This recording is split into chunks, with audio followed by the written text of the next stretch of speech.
हा गंधर्वांचा ग्रामोफोन आहे. तुम्हाला एक रेकॉर्ड ऐकून दाखवते मी. हा गंधर्वांचा आवाज आहे बघा. हा वा.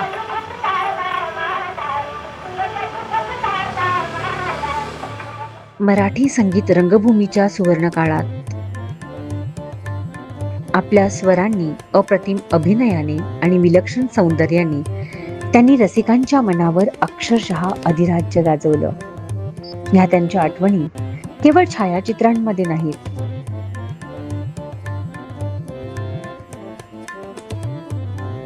त्या काही अमूल्य वस्तूंमध्ये जपल्या गेल्या, ज्या वस्तूंना कधीकाळी बालगंधर्वांच्या स्पर्शाची अनुभूती लाभली.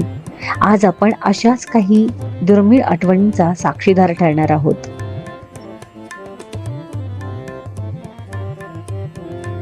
संगीत नाटकाची ही परंपरा जपण्यासाठी आपलं आयुष्य समर्पित करणाऱ्या अनुराधाताई राजहंस आपल्याला बालगंधर्वांच्या आठवणींच्या या सुवर्ण विश्वात घेऊन जाणार आहेत. लहानपणी मी सकाळी उठले ना की बाबांच्या तोंडून मला नाट्यसंगीत ऐकायला मिळायचं. वद जाऊ कुणाला शरण ग, वद जाऊ कुणाला शरण ग. मग काय, ह्या नाट्यसंगीत ऐकत ऐकत कधी मी मोठी झाले मला कळलं नाही. पण एवढं मात्र, बालगंधर्व लहानपणापासूनच माझ्या मनामनात रुजले. नंतर मोठी झाले, BMCC कॉलेजमध्ये गेले, मग पुरुषोत्तम, आणि मग प्रवास सुरू झाला बालगंधर्व नाट्यगृहाचा. जेव्हा जेव्हा बालगंधर्वमध्ये मी जाते तेव्हा तेव्हा बालगंधर्वांच्या फोटोसमोर जेव्हा नतमस्तक होते तेव्हा मला ना नेहमी हुरहुर वाटायची. काश मी बालगंधर्वांना पाहू शकले असते, काश त्यांच्या तोंडून मी त्यांचे किस्से ऐकू शकले असते. पण खरं सांगू, हे तुमच्याही मनामध्ये असणार आहे. आणि हीच खंत दूर करण्यासाठी आज मी खास अशा व्यक्तीच्या घरी आपण सगळेजण जाऊयात. अर्थातच फक्त अभिनेत्री नाही, त्यांना तुम्ही सिरियलमध्ये पाहिलेलं आहे, बऱ्याचशा पिक्चरमध्ये पाहिलेलं आहे, लेखिका म्हणून त्या प्रसिद्ध आहेत, रोज पेपरमध्ये किमान त्यांचा एक लेख तरी असतो. याही पलीकडे बालगंधर्वांच्या नाचून म्हणून त्या आहेत. आणि त्याही पलीकडे हा सांगतिक प्रवास आपल्यासमोर उलगडावा. हा सांगतिक प्रवास उलगडत एक अनुभवाची ठेव, म्हणजेच बालगंधर्वांच्या आठवणींची ठेव, त्यांच्या मर्मबंधातली ठेव आपल्यासमोर उलगडावी म्हणून संपूर्ण आयुष्य आपलं त्याच्यासाठी खर्ची करणाऱ्या, स्वतःचं आयुष्य आपल्यासाठी, आपल्याला हा अमूल्य ठेवा समजावा म्हणून वाहणाऱ्या, अर्थातच माझी गोड मैत्रीण म्हणजेच बालगंधर्वांची नाचसून माननीय अनुराधाताई राजहंस. चला तर मग जाऊयात आपण त्यांच्या घरी. अर्थातच मी तुमची लाडकी मेघनाताई जुजम आणि तुम्हा सगळ्यांचं स्वागत करते आपलाच म्हणजेच रिअल स्टोरीज विथ मेघना या आपल्या कट्ट्यावरती. आणि माझ्यासोबत सगळेजण आज आपण ऐकणार आहोत अनुराधाताई राजहंस यांच्याकडूनच बालगंधर्वांच्या आठवणी आणि त्यांचा अमूल्य ठेवा. चला तर मग सगळेजण जाऊया.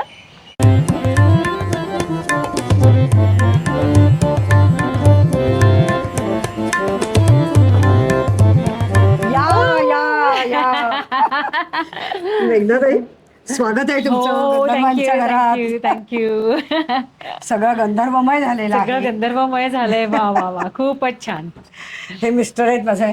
नमस्ते. या माझ्या जाऊबाई आहेत. नमस्ते. हा माझा नातू आहे. वा वा, नमस्ते. अगं राहू दे राणी. तिथे तिथे करायचा आपण तिथे तर आहेच. बस तिथे तिथे तर करायचा आहेच. नमस्कार. पण बस.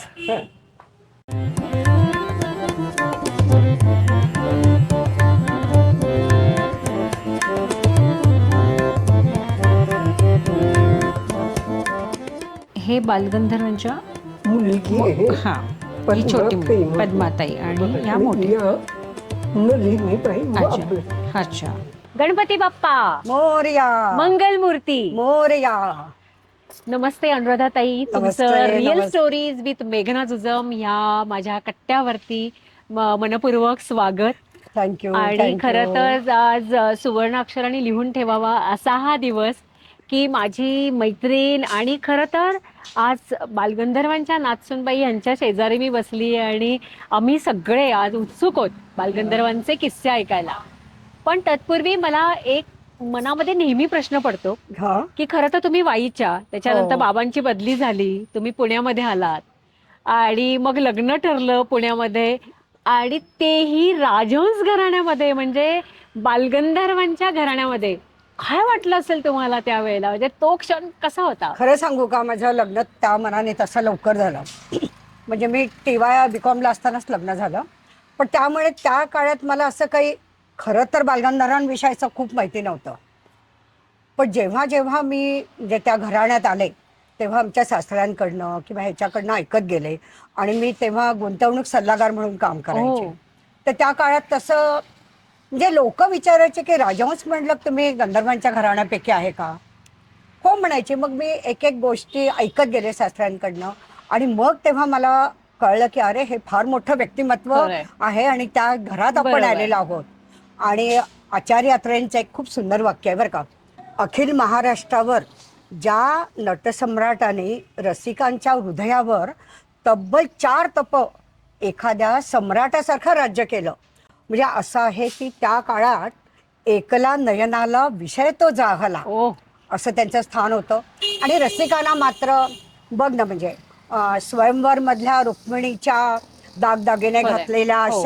शालू नेसलेल्या खरंय, खरंय. याच्यात पाहून सुद्धा रसिकांना हो. तेवढाच आनंद तेवढाच व्हायचा. आनंद व्हायचा. तेवढा आनंद जेव्हा त्यांना फाटकं लुगडं नेसून खरंय. सिंधू खरंय. ही भूमिका जेव्हा गंधर्व रंग भूमीवर खरंय, करत, खरंय. तेव्हाही तेवढाच आनंद तेवढं. व्हायचा. म्हणजे खरं सांगायचं तर बालगंधर्वांनी भूमिका केल्या, हो, पण ते भूमिका जगले. जगले. म्हणजे जेव्हा भामिनी आपण म्हणतो, म्हणजे अनेक जणांनी त्याच्यानंतर त्या भूमिका हो. केल्या.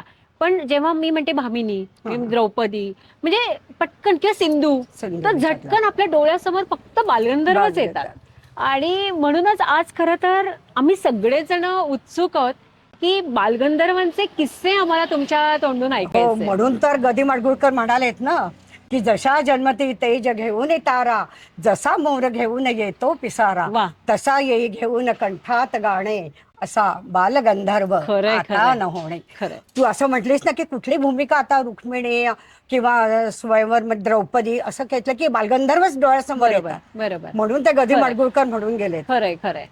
आणि ताई, बालगंधर्व म्हटलं की नाटक. हो. आणि मग नेमकं आम्हाला ऐकायला आवडेल की त्यांची नाटकाची सुरुवात झाली तरी कुठून? त्याच्या आधी तुला एक गोष्ट सांगते की बालगंधर्वांचे मामा हा. यशवंतराव कुलकर्णी हे केसरीमध्ये कामाला होते. अच्छा. आणि केसरीमध्ये कामाला असताना एका काय म्हणतात छोटासा गाण्याचा कार्यक्रम ठेवला होता त्यांनी. आणि बालगंधर्व त्या कार्यक्रमात थोडंसं गायलंय किंवा असं श्लोक सुद्धा म्हटलं. कोणी म्हणतात एखादा श्लोक म्हटला किंवा एखादं 4 पदांचं गाणं म्हटलं त्यांनी. आणि ते गाणं ऐकून लोकमान्यांच्या कानावर ते गाणं पडलं. हो.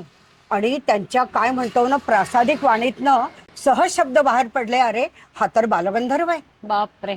म्हणजे काय म्हणतात ना, त्यांना गंधर्वांच्या गळ्यातील ती गानदेवता लोकमान्यांच्या कंठातून बरोबर. बदली, जसं काय की अरे हा तर बालगंधर्व आणि आहे. खरं तर लोकमान्य टिळकांनी त्यांना ही पदवी दिली. पदवी म्हणजे किती दिली, मोठं- बालगंधर्व ही पदवी. नाही म्हणजे आपल्याला असं वाटतं ना की हो. बालगंधर्व पदवी हो, असा हो, काही हो, हो. कुठे कार्यक्रम बरोबर. झाला असेल का खरंय. तेव्हा असं. हो, हो. आणि त्यावेळेला सांगते तुला, गंधर्व फक्त 10 वर्षाचे होते ऐ ग. ज्या वेळेला बालगंधर्व ही पदवी दिली. हो. आणि मग त्याच्यानंतर काय झालं, किर्लोस्कर नाटक मंडळीत अण्णासाहेब किर्लोस्करांच्या ह्याच्यात भाऊराव कोलटकरांचं निधन झालं. अच्छा. आणि तेव्हा शकुंतलचे प्रयोग चालू होते. मग आता भाऊराव कोल्हटकरांनंतर आता ही भूमिका शकुंतलेची करणार कोण, बरोबर. असा खूप मोठा प्रश्न हो. पडला. आणि मग अण्णासाहेब किर्लोस्कर, खापर्डे असे हे लोक सगळे लोकमान्यांकडे गेले. हा, हा. आणि म्हटले की आमची आता कंपनीचे बंद पडले 2-3 महिने झाले, कारण शकुंतलेची भूमिका करायला आमच्याकडे कोणी नव्हत नाही. हो. मग ते लोकमान्यांकडे गेले आणि लोकमान्यांनी त्यांना तेव्हा आठवलं की अरे आपण हा मुलगा बघितला होता ओके. आणि ह्याचा आवाजही सुंदर आहे, बरोबर. दिसायला तर हो. अप्रतिमच आहे, तर आपण ह्याला हे करूया. अच्छा. आणि असं म्हणतात की लोकमान्य टिळक, खापर्डे, अण्णासाहेब म्हणजे हे लोक बालगंधर्वांच्या घरी गेले. अच्छा. ओके. आणि त्यांना सांगितलं की आम्हाला हा मुलगा किर्लोस्कर नाटक मंडळीसाठी पाहिजे. बापरे. पण त्या काळात सुद्धा त्यांची आई तयार होती तशी, आईचं काही फारसं हे हा, नव्हतं. हा. पण वडिलांना मान्य नव्हतं. हो. वडील म्हटले नाही, म्हणे मुलाला नाटकात नाही पाठवायचं. बरोबर. पण या लोकांनी सगळ्यांनी समजूत घातली त्यांची. आणि त्यांना आबासाहेब मुजुमदार होते त्यावेळेला, की की त्याने सांगितलं की हा नाटकात आल्यामुळे जर काही याचं नुकसान झालं हा हा. तर 20,000 रुपये नुकसान भरपाई आम्ही तुम्हाला देऊ. हो, आणि त्या काळात त्या 20,000 काळातले म्हणजे 20,000 रुपये. काय झाले? बरोबर. मग हो नाही करता करता ते तयार झाले आणि बालगंधर्व किर्लोस्कर नाटक मंडळीत दाखल झाले. दाखल झाले. म्हणजे तिथून त्यांची ती कारकीर्द हा, त्याच्या सुरुवात आधी झाली. पण एक असं झालेलं होतं की बालगंधर्व एकदा कोल्हापूरच्या शाहू महाराजांकडे गेले होते. हा, ओके. तर त्यांनाही कळालं होतं की त्यांच्या मामानाही वाटलं की आपण शाहू महाराजांना गाणं ऐकवावं ओके. बालगंधर्वांचं. हा हा. आणि तिथेही ते गायला सुरुवात केली त्याने. आणि गाता गाता सांगते तुला, त्यांनी असं असं करून हात हे केला. तेव्हा शाहू महाराजांच्या लक्षात आलं की अरे, या मुलाला एका कानाने कमी ऐकायला येत आहे. बापरे. मग त्यांनी बालगंधर्वांना मिरजेला पाठवलं. अच्छा. आणि मिरजेला म्हणजे आता हा काय म्हणायचं, आजच्या काळात म्हणायचं तर व्हीआयपी हो, पेशंट बरोबर. शाहू महाराजांनी हो, पाठवलेला हो. मिरजेला. बरोबर. त्यांना काय त्या डॉक्टरांचं पण नाव विसरले मी, पण ब्रिटिश डॉक्टरांनी त्यांच्या कानावर उपचार केले. अच्छा. आणि ओके. कान त्यांचं म्हणजे बरं झाला, कान बरा तिथे. झाला. आणि त्याच्यानंतर त्यांनी त्यांना ठेवलं हा हा. ते किर्लोस्कर नाटक मंडळ तोपर्यंत ठेवलं. अच्छा. ओके. किर्लोस्कर नाटक मंडळ तेव्हा सांगलीला होते. हा हा हा. ह्याच्यातलं. बरोबर. आणि त्या ह्याच्यात त्यांनी बालगंधर्वांनी बघितलं एकंदरीत तिकडलं हे वातावरण. आणि मग त्यांनाही थोडीशी काय म्हणतात ना, आवड निर्माण झाली. आणि बरोबर. अशा रीतीने बालगंधर्वांचा किर्लोस्कर नाटक मंडळीत प्रवेश झाला. म्हणजे त्याच्या आधी त्यांच्या कानाला प्रॉब्लेम होता. होता, आणि, थोडं ऐकायला त्यांना कमी खरंय. येत होतं. पण हे शाहू महाराजांनी हो, तेच त्यांना म्हटलं, त्याच्यावर महाराजांनी ते उपचार हेरलं केले. आणि ते उपचार हो. केले. आणि नंतर मग ते किर्लोस्कर हा. तिथून त्यांचं ते कारकीर्द 1905 साली बरोबर, किर्लोस्कर ती नाटक कारकीर्द मंडळीत दाखल सुरुवात झाले. झाली. आणि पहिला शकुंतल हा नाटक त्यांनी हे केलं आणि शकुंतलेची भूमिका त्यांनी त्यात त्यांनी केली. केली. आता त्याच्या आधी त्यांचं थोडंसं काय म्हणतात त्याला, आता स्क्रीन टेस्ट नाही म्हणता येणार, पण रंगभूमीवर त्यांचं एखादी नटीची भूमिका बरोबर. असंही करून त्यांचं हो. म्हणजे हे केलेलं होतं की ओके. हा मुलगा खूप चांगलं काम हा, करेल. हा. आणि मग डायरेक्ट नायिकेची भूमिका नाही मिळालेली. बरोबर. पण शकुंतले मग टेस्ट झाल्यानंतर मग त्यांना ही शकुंतलेची म्हणजे भूमिका त्याही मिळाली. काळामध्ये ह्या सगळ्या सोपस्कर पार हो, करत हो. आपल्याला जावं नक्कीच, लागायचं. नक्कीच. म्हणजे असं नव्हतं की हा तू आलायस आणि तुला नाही, घेतलं आणि नक्कीच झालंय. नाही, नक्कीच म्हणजे नाही. ज्या ह्या प्रोसेस त्याही त्याही काळात आणि त्यांना- त्याही काळात तशी कॉम्पिटिशन होती. बरोबर. म्हणजे नव्हती असं नाहीये. नाहीये. त्या आणि ह्याच्यात सुद्धा. कसं होतं, तो काळच असा होता की स्त्रिया जास्त काम करत नव्हत्या खरं तर. जास्त नाही, नाटकामध्ये. करतच नव्हत्या त्या करतच नव्हत्या. काळात. आणि त्यांना सांगतात ना की शकुंतलेची तेव्हा ज्यांना भूमिका करायची होती ना, तर देवल मास्तरांनी त्या भूमिका बसवून घ्यायचे बरं का. तर देवल मास्तरांनी मिरजेला त्यांना काय म्हणतो ग आपण, पाणवठा वगैरे असं म्हणतो हा, ना, हा, हा, हा. तिथे घेऊन गेले होते बालगंधर्वांना. बापरे. आणि तिथे त्या बायका, तिथे पाणी भरणाऱ्या हा, हा. बायका वगैरे अशी गर्दी हो. होती ना, तर त्यांना सांगितलं तू निरीक्षण कर, बर. ह्या बायका कशा बसतात, ओके. कशा बोलतात, बरोबर. कशा हसतील, हो, कशा हो, हो. भांडतील. बरोबर. हा, आणि त्याचा तो अभ्यास हा, त्यांना म्हणजे तिथे सुरू कशी केला. प्रॅक्टिस त्यांना तालीम सुद्धा बरोबर. अशी दिली जायची अशी त्या दिली काळात. जायची. बरोबर ना, कारण की आणि नुसतंच नाही, त्यांना 1-2 किलोमीटर चालवत नेलं. तर वैतागले, म्हटले बालगंधर्व, म्हटले लहान होते का, हो, बरोबर. म्हणे इतकं का चालवताय. तर म्हणे नाही, तुला आता 3-3 तास 4-4 तास रंगभूमीवर उभं राहायचंय, बापरे. तर तुझा स्टॅमिनाही वाढला वाढला पाहिजे. पाहिजे. म्हणजे खऱ्या अर्थाने चॅम्पियन आत्ताच्या भाषेमध्ये बोलायचं तर चॅम्पियन बनवत होते.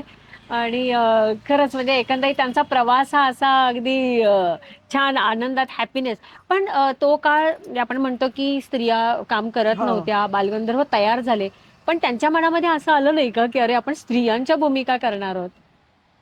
नाही, असं काय त्या काळात असंही म्हणायचं ना की गायक जरी झाला असता तरी म्हणजे त्याच्यापेक्षा अभिनय क्षेत्रात गेलं तर तुम्हाला जास्त स्कोप मिळेल, म्हणजे बरोबर. जास्त मिळेल असं त्यांना त्या काळात वाटत बरोबर. होतं लोकांनी. खरंय. आणि काय गरिबी होतेच ग, ते म्हणजे गंधर्वांचं काय, हो. पहिली ह्याच्यात गरिबी होतीच, बरोबर. त्यामुळे हा इन्कमचा सोर्स आणि प्रसिद्धी सगळंच हा, मिळणार होतं. सगळंच मिळणार होतं. हा, मग त्यांची वडील मग नंतर म्हटलं ना की टिळकाने पण त्यांना हो. सांगितलं बरोबर. की या मुलाचं काही नुकसान आम्ही होऊ देणार होऊ नाही. देणार नाही. मग टिळकांचा शब्द होता त्याच्यामुळे ते अधिकच सोपं झालं आणि ते पुढे पुढे जायला लागले. जायला लागलं. ताई, बालगंधर्वांचा जन्म कुठला? बालगंधर्वांचा जन्म पुण्यातलाच आहे, विंचुरकर वाड्यात जन्म झाला. आणि 26 जून 1888 साली अच्छा. बालगंधर्वांचा जन्म संध्याकाळी 6:02 या गोरज मुहूर्तावर जन्म झाला. बरोबर. आणि तुला सांगते की श्रीपादराव म्हणजे बालगंधर्वांचे वडील यांची याच्या आधी खूप अपत्य गेलेली होती. ओके. आणि जेव्हा बालगंधर्वांचा जन्म झाला ना, त्यावेळेला त्यांनी बघितलं हा खूप गोरागुमटा बरोबर. अर्थात देखणं हो, होतंच हो. त्याच्यात. पण त्यांचं मन कुठंतरी असं काय म्हणतात ना, घालमेल झाली म्हणा. घाबरत त्यांनी होता. तसंच ते ज्योतिषाकडे गेले अच्छा. आणि त्यांना विचारलं की का बाबा, म्हणजे हा मुलगा जगेल ना हा, माझा. आई ग. तर त्यांनी ज्योतिषाने लगेच गंधर्वांची पत्रिका मांडली हा. आणि त्या ह्याच्यातनं त्यांनी सांगितलं की आहे, याला आयुष्य चांगलं मिळेल हा. आणि हा तुमच्या घराण्याचं नाव पण काढेल हो. पुढे.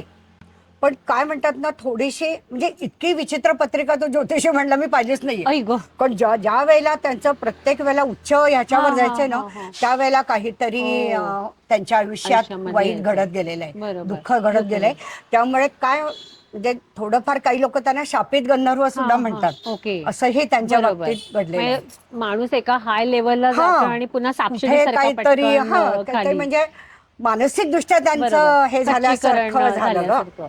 म्हणजे तुला सांगते ना, आता मानापमानचं सांगतात. मानापमान हे नाटक काकासाहेब हो. खाडीलकरांचं नाटक आहे. बरोबर. किर्लोस्कर मंडळी सौभद्र नाटक करत हो. होते, हे हो. बालगंधर्व खूपच सुंदर सौभद्रचं आहे. बर. म्हणजे त्या काळात म्हणायचंय की किर्लोस्कर नाटक मंडळी सौभद्रवर चालली आहे हा, हा. आणि सौभद्र नाटक बालगंधर्वांवर बरोबर. चाललंय, खरंय. असं हे व्हायचं. बरोबर. समीकरण होतं. आणि ते सौभद्र बघितल्यावर काकासाहेब खाडीलकरांना असं वाटलं की आपण एखादं संगीत नाटक लिहावं. हो. काकासाहेब खाडीलकर तोपर्यंत बरोबर. कीचकवत ह्याच्यातली त्यांची गद्य नाटकं आलेली हा, होती, हा, पण हा. त्यांनी संगीत नाटक हो. लिहिलं नव्हतं. बरोबर. पण असं सांगतात की बालगंधर्वांना पाहून त्यांनी भामिनीची भूमिका लिहिली. ओके. मानापमान म्हणजे बर, खरं बर. तर हे भाग्य असताना हे खूप खरंय. कमी खरंय. लोकांच्या की नशिबात येतं. आपल्याला पाहून कुणीतरी हा, लिहिणं. एखाद्या नटाला पाहून त्याच्यासाठी बरोबर. नाटक लिहिलं जाणं. बरोबर. आणि त्यांनी स्वयंवर नाटक लिहिलं. वा. तुला सांगते, स्वयंवर नाटकाचा प्रयोग ठरला 1911 साली. ते रंगभूमीवर आलं आणि त्या काळात खूप म्हणजे त्याच्या नाटकाच्या शुभारंभाच्या प्रयोगाच्या 8-10 दिवस आधीच सगळी तिकीटं विकली गेली. हो. हे झालं. नाटक हाऊसफुलचा बोर्ड बरोबर. लागला. सांगते तुला, सगळीकडे आनंदी आनंद याचं वातावरण होतं. कारण नाटक हो. हाऊसफुल म्हटल्यावर बरोबर. कलाकारांना खरंय, अर्थातच खूप खरंय. आनंद होतो ना. बरोबर. आणि त्यातनं काकासाहेब खाडीलकरांचे पहिलं संगीत नाटक. हो. आणि त्याच दिवशी सकाळी एक अतिशय दुःखद घटना घडली. अच्छा. बालगंधर्वांची पहिला अपत्य हिरा हा, हा. ही गेल्याची त्या मंडईत तार आली अरे बापरे. आणि ती तार बघितल्यावर सगळ्यांचा मुडाफच झाला हो, ग. बरोबर ना. काय करायचं हो. अशा ह्याच्यात नाही. बरं, आता ही बातमी गंधर्वांना सांगणार कोण? हो. ते तर सगळे तयार होऊन हो. प्रयोगाच्या याच्यात बरोबर. होते ग. बरोबर. तालमी हो, गाण्याची हो. प्रॅक्टिस, शेवटचा बरोबर. टचअप जो हो. म्हणतो ना आपण, टचअप, राईट. त्या याच्यात द्यायच्या ह्याच्यात होते. आणि मग काकासाहेब खाडीलकरांनीच गंधर्वांना सांगितलं की अशी अशी तार आलेली हा, आहे. हा. आई ग. पण तुला जे त्यांची रंगभूमीवरची निष्ठा सांगते, हा. त्यांनी सांगितलं हे दुःख आहे ना, हे एकटं नारायणाचं दुःख आहे. आई ग. हे जेवढे तिकीटं काढून आणि आपल्या आनंदासाठी जी लोक इथे आलेली आहेत, बरोबर. त्यांना काय त्यांचा काय संबंध आहे या हे बरोबर. दुःखाशी माझं. हो. तर आजचा प्रयोग होऊन जाऊ देत. बापरे. आणि त्या मनस्थितीत म्हणजे काय, म्हणूनच ते आपण बालगंधर्व. जरा थोडा खरंय, डिस्टर्ब खरंय. झालो तरी आपल्या सगळा आपले म्हणतो स्वतःचा पोटचा कलाकारांचा मुलगा गेल्यावरती. परफॉर्मन्सवर हो. परिणाम होतो सगळ्या खरंय, ह्याच्यावर. खरंय. पण त्यांनी भामिनीची भूमिका केली आणि तुला सांगते, नाही मी बोलत तर नाथाला 10 ते 15 वेळा वन्स मोर घेतलाय. बापरे. आणि ते म्हणायचे की हे कसं असतं की हा जे प्रेक्षक असतात ते मायबाप म्हणायचे हो. गंधर्व त्याला. बरोबर. तर त्यांची आज्ञा आहे की मला हे करायचंय हा, हा, की हा. तुम्ही काय वन्स मोर द्या. बरोबर. घेतला बरोबर. तर तुम्हाला घेतलाच पाहिजे, आई ग. मायबापाची आज्ञा आहे ती. बापरे. आणि मग असं करून त्यांनी ते सगळं नाटक पार पाडलं, बापरे. मानापमान. बापरे. आणि ते गाजलंच अर्थात. खरंय. म्हणजे असं म्हणतात की या मानापमान नाटकानंतरच गंधर्व खऱ्या अर्थाने संगीत रंगभूमीचे सम्राट बनले. अच्छा. ओके. बापरे. पण हा किस्सा ऐकून खरंच म्हणजे माझ्या अंगावरती हो मग. अक्षरशः शहर आले, कारण आपण दोघी कलाकार आहोत. आणि मानापमानचा तुला आणखीन एक किस्सा सांगते मी. म्हणजे केशवराव भोसले त्यांचे त्या काळातले बरोबरचे नट होते. बरोबर. आणि केशवराव भोसलेनी आणि बालगंधर्वांनी संयुक्त मानापमानचा प्रयोग करायचा असं हो. ठरवलं बरं का. आणि त्या काळात काय होतं, गंधर्वांच्या जे हितचिंतक होते त्यांनी त्याला विरोध केला. हा, हा. त्याला कारण असं होतं की केशवराव भोसलेंचं गाणं म्हणजे विद्युत अशी लखलखती हो. वीज असावी ना, बरोबर. असं मोठं तडकदार गाणं होतं. बरोबर. गायक तसे हो, होते ते. हो. आणि बालगंधर्वांचं गाणं म्हणजे असं शारदीय चांदणं, शांत खरंय. असं असल्यासारखं मृदू, गाणं होतं. आपण मृदू म्हणतो ना, एक ह्याच्यात नाही. मृदुता. तर त्या ह्याच्यातलं गाणं होतं, त्यामुळे ते म्हटलं की असं तुम्ही संयुक्त मनापमान असं करू नका, म्हणजे तुलना होईल दोघांच्यात. पण गंधर्व होते ते म्हटले मी नाहीये, मी केशवरावांना शब्द दिलाय आणि आम्ही करणार त्या ह्याच्यात नाही प्रयोग. आणि त्यांनी संयुक्त मनापमानचा प्रयोग केला. तुला सांगते, प्रयोग तो हाऊसफुल झाला. त्या काळात त्यांना 17,000 रुपये उत्पन्न मिळालं. बापरे. आणि त्यावेळेला लोकमान्य टिळकांनी महात्मा गांधींच्या ह्याच्यावरनं स्वराज्य फंड स्थापन केला होता. आणि ते सगळं 17,000 रुपये उत्पन्न जे स्वतः कर्जबाजारी असताना सुद्धा गंधर्वाने ते लोकमान्य टिळकांच्या ह्याच्यासाठी दिले. तुला आणखी सांगायला आवडेल मला, लोकमान्य टिळकांना ते बालगंधर्व पदवीचं होतं, पण ते त्यांच्या मनात खूप श्रद्धा होती बालगंधर्वांच्या मनात. जे असं म्हणतात की त्यांच्या मेकअप रूम मध्ये लोकमान्यांची तसबीर होती. आणि लोकमान्य जेव्हा 1920 साली गेले ना, त्यापासून गंधर्वांनी चहा सोडला होता. बापरे. त्यांनी शेवटपर्यंत चहा पिला नाही, असं सांगतात गंधर्वांच्या. थोडक्यात आपण म्हणतो की आपले वडील वगैरे असं देवस्थान असंच मानणारे होते ना, ठिकाणी त्यांना ते स्थान असल्यामुळे त्यांनी तो चहा सोडला. आणखीन खाडीलकरांच्या असं लेखणीचं तुला सांगते, आणखीन एक वैशिष्ट्य पण सांगतात की एका प्रवेशात बरं का मानापमान मध्ये कुसुमावती आणि भामिनी म्हणजे बालगंधर्व असे बसले आणि त्यांचा प्रवेश आहे असा की बालगंधर्व तिला सांगतायत कुसुमावतीला की अगो मी नेहमीची साडी नेसले. आणि त्यांना विचारलं की मी आता कशी दिसतेय, तर त्यावर ते काय म्हणाले माहितीये, ते म्हणाले की तू काळा शालू नेस म्हणून. अगं म्हणून मी काळा शालू नेसले. तर ते म्हणे मी आता कशी दिसते असं मी विचारलं, तर त्यावर ते म्हणाले की खरं सांगू, तू शालू नेसत असतानाच अधिक छान दिसत होतीस. तर ते म्हणतात म्हणे त्यांची ही थट्टा मला नेहमी आवडली. मी त्यांना साफ सांगितलं की विनयही न वदता नाथा नाही मी बोलत आता. म्हणजे पण सांगते तुला, म्हणजे खाडीलकरांच्या लेखणीचं, त्या काळातल्या लेखणीचं वैशिष्ट्य बघ, काहीही शृंगार दाखवला नाही, शृंगाराचा प्रवेश नाही, फक्त संवादात्मक, फक्त साडी याच्यातनं शृंगाराचा केवढा आभास निर्माण करायचा. आणि म्हणजे त्या लेखणीचं वैशिष्ट्य होतं. तो काळ आता येणं शक्य नाही, तसे कलाकार आता होणं शक्यच नाहीये. म्हणूनच खरं तर ते बालगंधर्व होते असं म्हणायचं. आणि एकच प्याला नाटकाची पण आठवण सांगतात. गडकऱ्यांचं नाटक आहे, रामगणेश गडकऱ्यांचं. त्या नाटकाच्या वेळेला सुद्धा स्वयंवरची रुक्मिणी पाहिली गडकऱ्यांनी. त्याच्या आधी थोडस त्यांचे काय वाद हे झाले असतील गडकऱ्यांचे आणि बालगंधर्वांचे, पण ते स्वयंवरचा प्रयोग पाहायला आले होते रामगणेश गडकरी. आणि त्यांनी गंधर्वांच्या नाटकाचे ते रुक्मिणीचं अतिशय कौतुक केलं की खूप छान भूमिका केली, त्यांना खूप आवडली. पण गंधर्व त्यांना म्हटले मग तुम्ही पण एक माझ्यासाठी नाटक लिहा ना देवा. त्यावर गडकरी म्हटले की त्यांना वाटलं की हे शालू शैले दागदागिने घालणारे गंधर्व आपली भूमी नाटक कशाला करतील. ते आपल्या गमतीने म्हणून गेले मी तुला नाटक देईन नारायणा, पण त्यात तुला फटकं लुगडं नेसून रंगभूमीवर यावं लागेल. गंधर्वच होते ते. त्यांनी उत्तर दिलं त्यांना की जर तुम्ही जर माझ्यासाठी नाटक लिहिणार असाल ना, तर फटकं लुगडंच काय, गोंडपाट नेसून सुद्धा मी रंगभूमीवर येईल आणि नाटक करेन. आणि तुला सांगते म्हणजे त्या ह्याच्यातनं एकच पहिला त्या नाटकाचा ह्याच्यातनं, म्हणजे हे नाटक जेव्हा रंगभूमीवर आलं तेव्हा गडकरी हयात नव्हते. गडकरी खूप लवकर गेले, 33-34व्या वर्षी गडकरी गेले. आणि रंगभूमीवर आल्यानंतर शुभारंभाच्या प्रयोगाच्या ह्याच्यानंतर तेही अर्थात नाटक लोकांनी खूपच उचलून धरलं. म्हणजे 1930 साली गंधर्वांच्या सगळ्या भूमिकांचा सर्वे घेतला गेला बरं का. तर त्यात त्यांनी सांगितले की लोकांना वाटलं की गंधर्वांची सगळ्यात लोकांची आवडती भूमिका सौभद्र हे रुक्मिणी असेल किंवा द्रौपदी असेल, पण लोकांनी एकच पेळ्यामधली सिंधूला सगळ्यात जास्त हे दिलंय की गंधर्वांची सगळ्यात. आणि त्याच फाटक्या लुगड्याने बांगड्याने बालगंधर्वांचं कर्ज फेडलं. आणि गंधर्व म्हणजे गडकरी गेले, पण गडकऱ्यांची सिंधू मात्र बालगंधर्वांनी अजरामर केली. खरंय खरंय.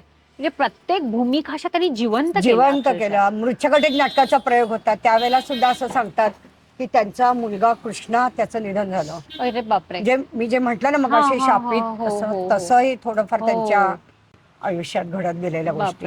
ह्या सगळ्या गोष्टी एकंदरीत आपण ऐकल्या तरी आपल्याला गहिवरून येतं. कारण म्हणजे मी कायम म्हणते ना की बालगंधर्व ही आता बघ ना 59 वर्ष झाली. 67 साली गंधर्व गेलेले आहेत. बरोबर. त्यांना जाऊन आता 59 वर्ष जवळ झाली.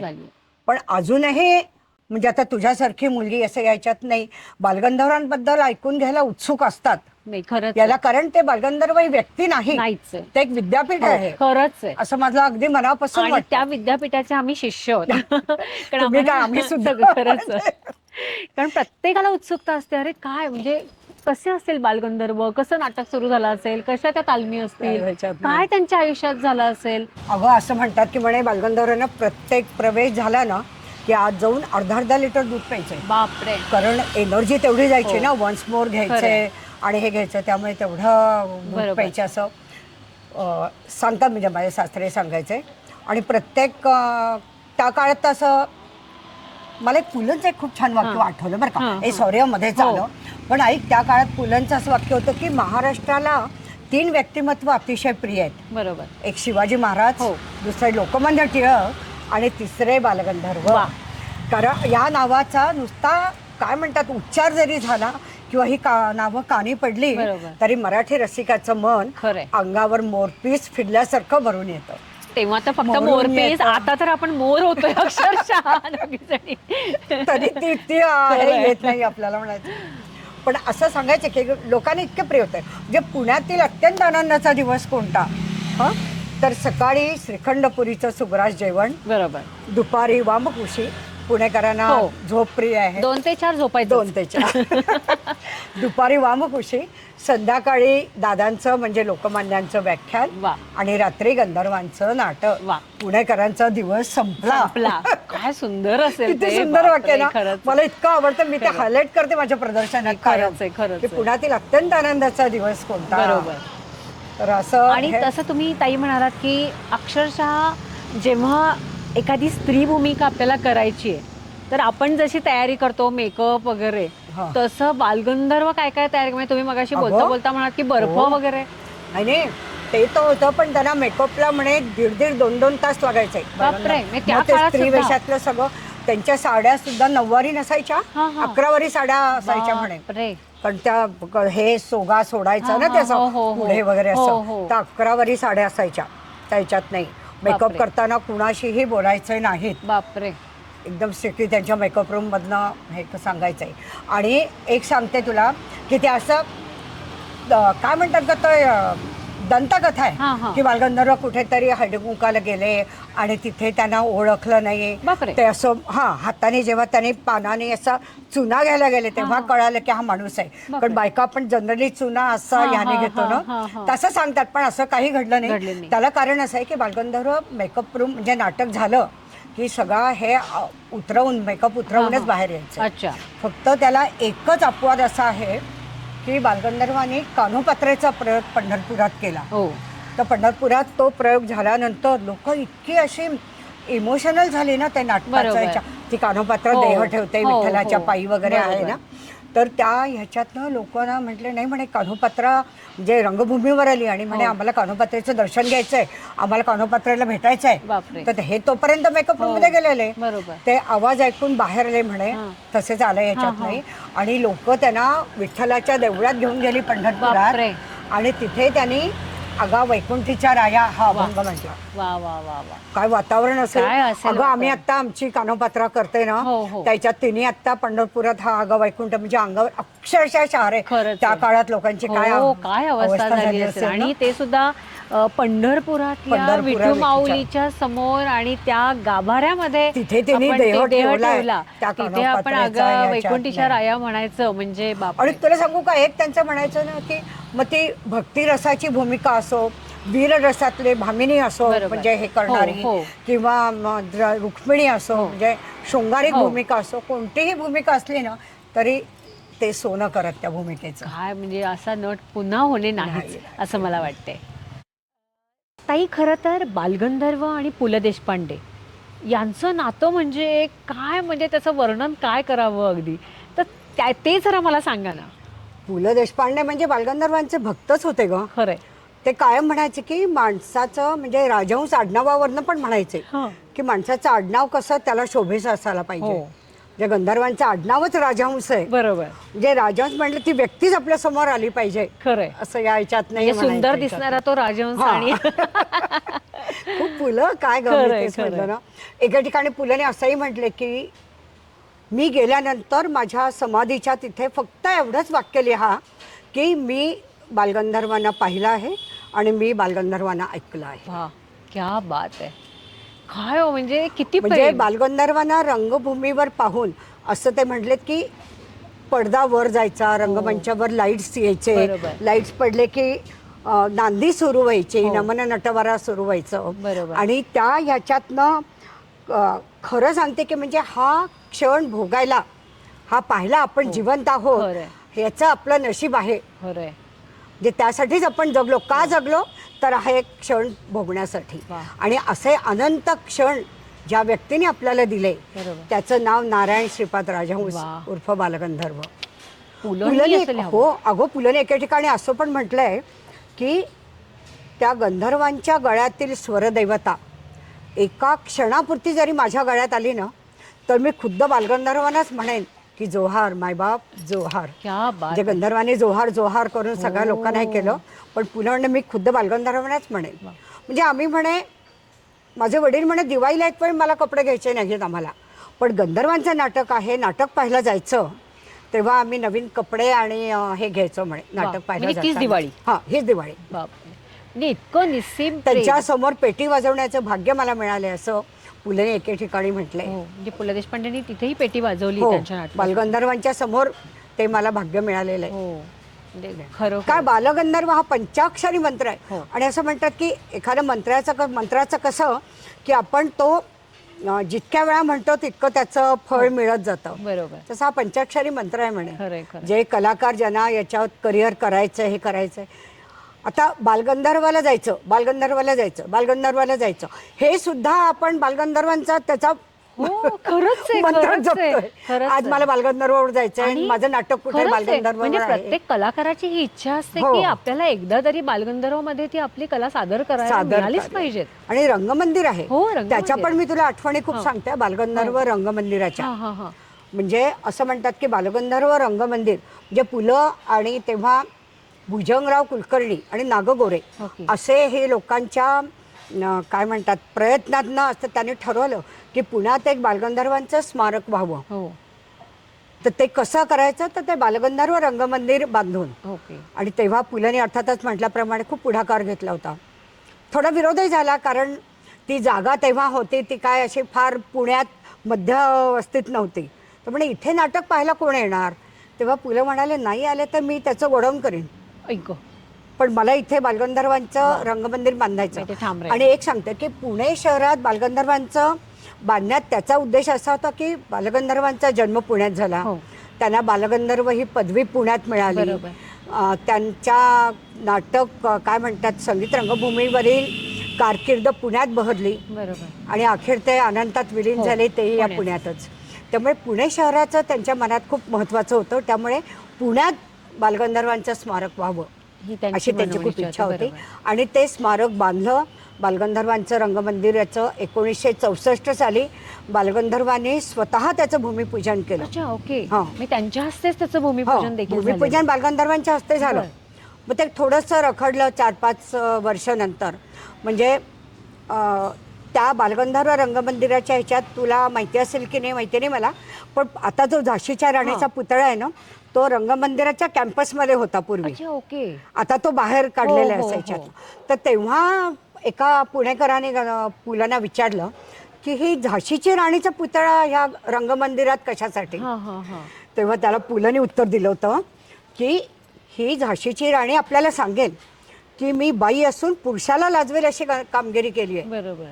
आणि आज गंधर्व सांगतील की मी पुरुष असून बाईने कसं बसावं, बाईने कसं बोलावं, बाईने कसं लाजावं, बाईने कसं हसावं, बाईने कसं गावं, हे आज गंधर्व सांगतील. पुलंच ते शेवटी.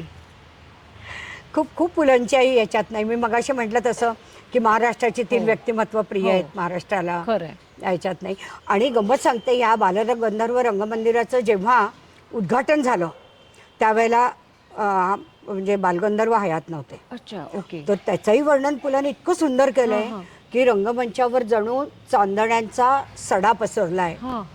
रत्नजडित सिंहासन आहे तिथे, हो. पण त्या सिंहासनावर आरूढ होणारा नटसम्राट मात्र आज तिथे अस्तित्वात नाही. क्या बात आहे. मग यशवंतराव चव्हाण हे सगळे आलेले ते तो उद्घाटनाचा रंगमंदिराचा उद्घाटनाचा कार्यक्रमही खूप छान झाला.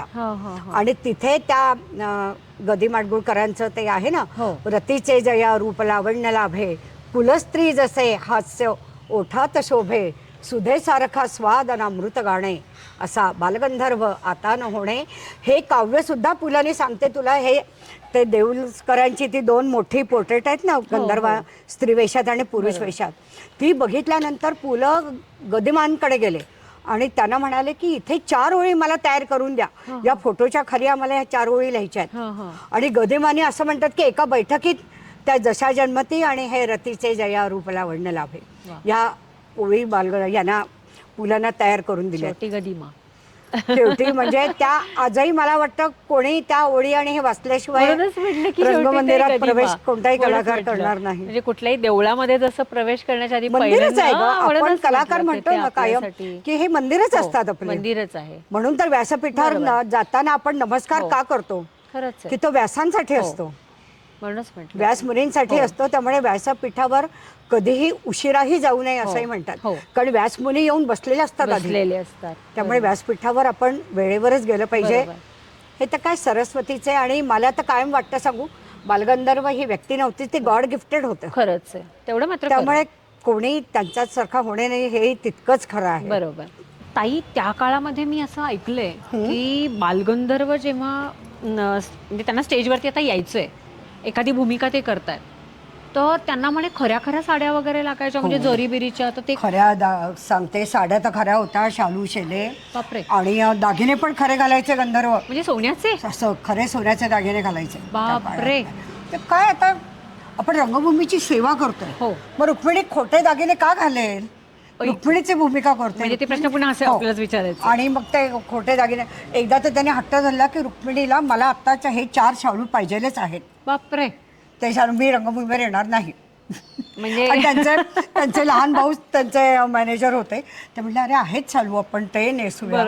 नाही म्हटले, मला आता ह्या नवीन साड्या पाहिजे. अर्थात हा जो हट्ट होता ना त्यांचा सगळा, तर रंगभूमीसाठी होता का, त्यांना वैयक्तिक साड्या नेसून कुठे जायचं नव्हतं. बरोबर, खरंच आहे. तर त्यामुळे त्यांनी ते म्हणायचे की नाही, रुक्मिणी खऱ्या दागिन्यातच येईल, खरे शालू शेलेच नेसेल. बापरे. का ती अशी ह्यानी राहील ती? म्हणजे त्या भूमिकेशी ते इतके समरस व्हायचे की ते मला सगळं हवंय. म्हणजे आता खरं तर म्हणजे खऱ्या जरीची साडी पाहिजे, आता खोटी असे तरी प्रेक्षकांना काय नाही कळणार. पण नाही म्हणले, खरेच दागिने घालेल रुक्मिणी. आणि तुला सांगू का, आम्ही ते एक बालगंधर्व संगीत रसिक मंडळ चालवतो ना, त्यांच्या स्मृतीप्रित्यर्थ आम्ही ते स्थापन केलेलं आहे. ओके. तर म्हणजे गंधर्वांच्या जावयाने केलेलं आहे. त्याला तर 50 वर्ष होत आहेत त्या मंडळाला. ओके. तर आम्ही त्या मंडळातर्फे आता खरा दागिने घालून रुक्मिणीनी स्वयंवरचा प्रयोग केला. आणि तोही हाऊसफुल झाला, हेही सांगते. म्हणजे मला तर वाटतं ती अजून गंधर्वांचीच पुण्य आहे. खरंच आहे. तोही हाऊसफुल झाला. सगळ्या प्रेक्षकांना म्हणजे 1000 लोकांच्या वर प्रेक्षक होते, हाऊसफुल होतं. सगळ्यांना पुरणपोळीचं जेवण दिलं म्हणजे ह्याच्यातनं.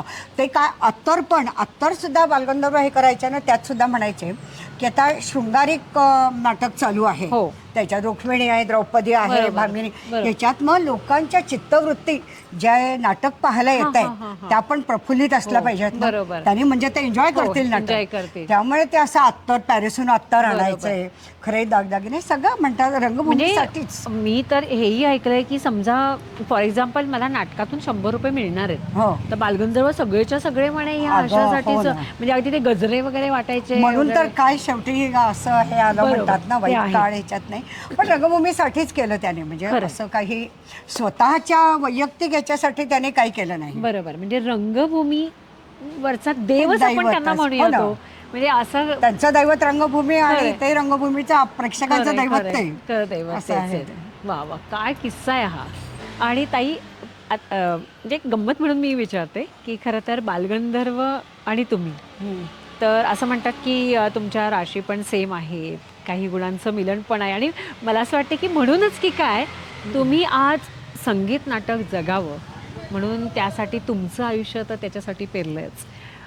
काय ते नक्की नेमकं काय आहे? खरं सांगू म्हणजे चित्रपटाचं युग जसं सुरू झालं आणि गंधर्वांचा काळ संपला, गंधर्व गेल्यानंतर, तर ह्या संगीत रंगभूमीला थोडी उतरती कळायला लागली आहे. बरोबर. पण मला असं मनापासून वाटतं की संगीत रंगभूमी हा आपला सांस्कृतिक ठेवा आहे. बरोबर. तो जपला गेला पाहिजे, सांस्कृतिक ठेवा. त्यामुळे मला अजूनही असं कुठंतरी वाटतं की एखादा असा 15-16 वर्षाचा गोड मुलगा दादा दादा ते आले ना असं म्हणत रंगभूमीवर येईल किंवा रंगभूमी हीच आपली कर्मभूमी आहे हो. असं मानणारे स्वरराज छोटा गंधर्वांसारखे कलाकार येतील बरोबर. आणि कोण तुझं सम सांग मज गुरु राया असं या रंगभूमीलाच म्हणतील. एखाद्या गोव्याकडून रामदासजींसारखे एखादे कलाकार येतील आणि या रुसलेल्या संगीत रंगभूमीलाच खरंच म्हणतील आहे. नचसुंदरी करुकोपा मजवरी धरी अनुकंपा खरंच. किंवा नाही मी बोलत नाथा असं म्हणत शिलेदारांची जयमाला येईल खरंय आणि पुन्हा ही संगीत रंगभूमी बहरेल खरंय. किंवा कीर्ती येईल आणि या संगीत रंगभूमीची कीर्ती पुन्हा पसरेल. पसरेल. आपण आशावादी राहूया. ही हो. संगीत रंगभूमी खरंच आहे. काय आहे शेवटी लोकांना लाईव्ह आवडतं.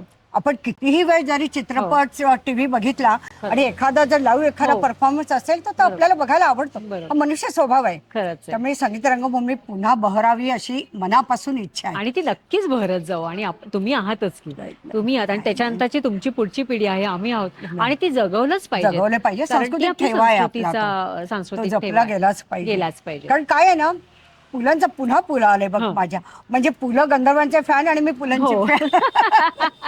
त्यात त्यांनी एक वाक्य सुंदर आहे पुलंचं की माणसाला जगण्यासाठी भाकरी हवीच असते. हो. ही त्याच्यातील असलेल्या पशुची भूक आहे. बरोबर. पण याही पलीकडे माणसाला आनंदाची भूक असते खरंय खरंय. आणि ती भूक भागली तरच मनुष्य आपल्यातील पशुत्वावर मात करू शकतो. बरोबर. आणि हे भूक भागवण्याचं काम मला वाटतं या लोकांनी खरंच बालगंधर्वांसारख्या कलाकारांनी केलंय. खरंय. त्यामुळे ही रंगभूमी टिकलीच पाहिजे. म्हणजे माझ्या शेवटच्या श्वासापर्यंत मी माझ्या हातनं जे होईल ते करायचा प्रयत्न करतो. बरं. आम्ही मंडळातर्फे सगळे गंधर्वांची नाटकं करतो. आता संगीत कानोपात्राचे प्रयोग हो. चालू आहेत. पण दुर्दैव असं आहे किंवा लोकांचं सुदैव म्हण मी गात नाही. पण भूमिका करते. भूमिका जी काही रोज तुम्ही भूमिका करता, करून ती आम्ही इतकी संगीत सुंदर असते ती त्या याच्यात की नाही त्या तुमच्या करायचं. भूमिकेवरती प्रेम करणारे आमच्यासारखे रसिक आहेत ना. जे गाता जरी येत नसलं तरी सुद्धा बालगंधर्वांचा वारसा जपण्याचं एवढं मोठं कार्य तुम्ही करताय. अजून काय हवं. आणि तुला म्हटलं ना की आपण यांच्या घराण्यात आलो हो. पण या व्यक्तीला पाहिलं नाही हो. त्यांचा सहवास लाभला नाही बरोबर. किंवा काय म्हणतात त्यांच्याबरोबर काळ घालवू हो. शकला नाही. म्हणूनच मी त्या गंधर्वांच्या ठेवा जो आता हो, हो. तुला दाखवणार आहे मी खरंच. त्या ठेवा मी जपलेला आहे बरोबर. की या ह्याच्या मार्फत आपण गंधर्वांचा सहवास लाभावा. हो. गंधर्वांपर्यंत हो. जितकं पोचता येईल तितकं बरोबर. पोचावं खरंय. यानेच मी तो संग्रह केलेला आहे. बरोबर. आणि त्याची मी सगळीकडे प्रदर्शन आयोजित हो. केली आहेत. जे जिथे नाट्य संमेलनात म्हणजे सांगते तुला बारामती झालं, सांगली झालं, कोल्हापूर झालं, इकडे ठाणे झालं, नागपूर सगळीकडे असे जितके मुंबई सगळीकडे याची प्रदर्शन आयोजित केली आहेत आणि रसिकांचा त्याला खूप छान प्रतिसाद मिळतो. खरंय. क्युरियोसिटी आहेच हो, ना आहे. की सगळ्यांना काय curiosity. एवढे बालगंधर्वांचं लोक हे करतात. बरोबर. आणि तुला सांगते ना माझ्याकडे तो गंधर्वांचा शेला आहे. तर लोक जी आता त्या एज मधली अशी याच्यातली असतील ना ती लोक चप्पल काढून त्या शेल्याला हात हो. लावतात. खरंच आहे खरंच आहे. आमच्या रुक्मिणीने आता घेतला. ती मला सांगत होती म्हणे ती आईच म्हणते मला ती म्हणते अगो आई तुम्ही शेळा घेतला ना मला असं काहीतरी आतून नाही झाल्यासारखं झालं बरोबर. की गंधर्वांनी वापरलेला हो. शेला आपण या नाटकासाठी हो. घेतला. खरंय. तिच्या डोळ्यातनं पाणी आलं ग. खरंच म्हणजे आहे. मला म्हणे माझं किती भाग्य आहे. हो ऑफकोर्स त्या ह्याच्यात नाही. भाग्यच ना की त्यांचा अस्मिता शेला चिंचाळकर आपल्याला- म्हणून काम हां. करते ती आमच्याकडे हां, हां. रुक्मिणी.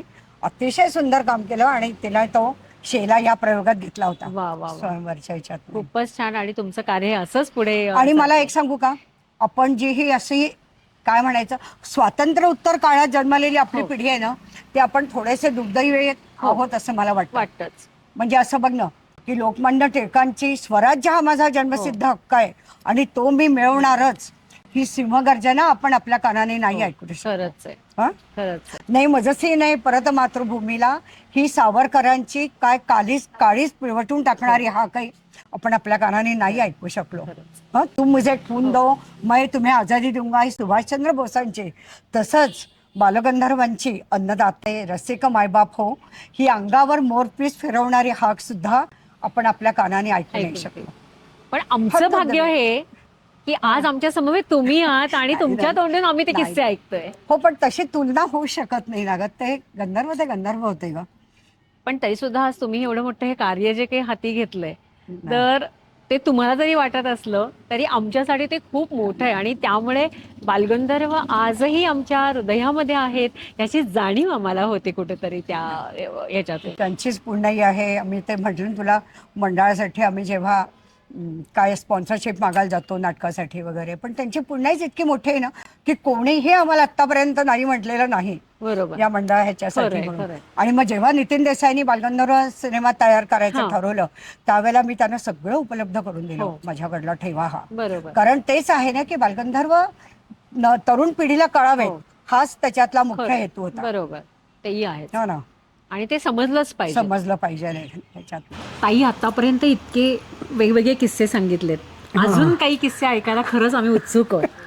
खूप किस्से. अगं माझे सासरे, आम्ही जेवायला बसलो ना की डायनिंग टेबलवर असे बसलेलो असायचो, हात न धुता आम्ही तासभर तसे बसलेलो असायचो. बापरे.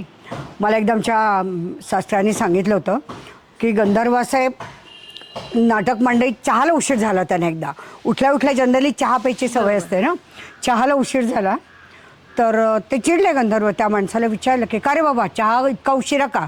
तर तो म्हटलं आज गवळी उशिरा आला हो. ऐको. तो म्हणे हां. असं करा 2 म्हशी घेऊन टाका म्हणे आपल्याला.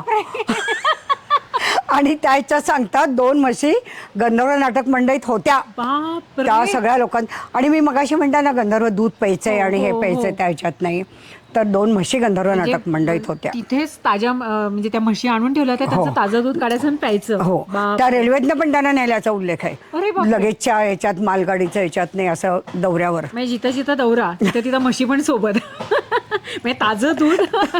काय किस्सा आहे हा सुंदर. खरं मग. आणि दुसरा एक असा किस्सा मी शंकर महाराजांचा ऐकलाय, तो काय आहे? हो, मी पण ऐकलाय तो. मला तोही कळाला. म्हणे एकदा गंधर्वांचा आवाज बसला होता, हां, हां. तर तेव्हा ते शंकर महाराजांना भेटले आणि शंकर महाराजांनी त्यांना विडा दिला म्हणे असा हे करून, आणि तो खाल्ला त्यांनी विडा आणि त्यांचा आवाज सुटला. अच्छा, म्हणजे त्याच्या असंही आधी त्यांना सांगतात. ते बोलता येत नव्हतं मला असं हा, वाटतंय. घसा आवाज गेला होता.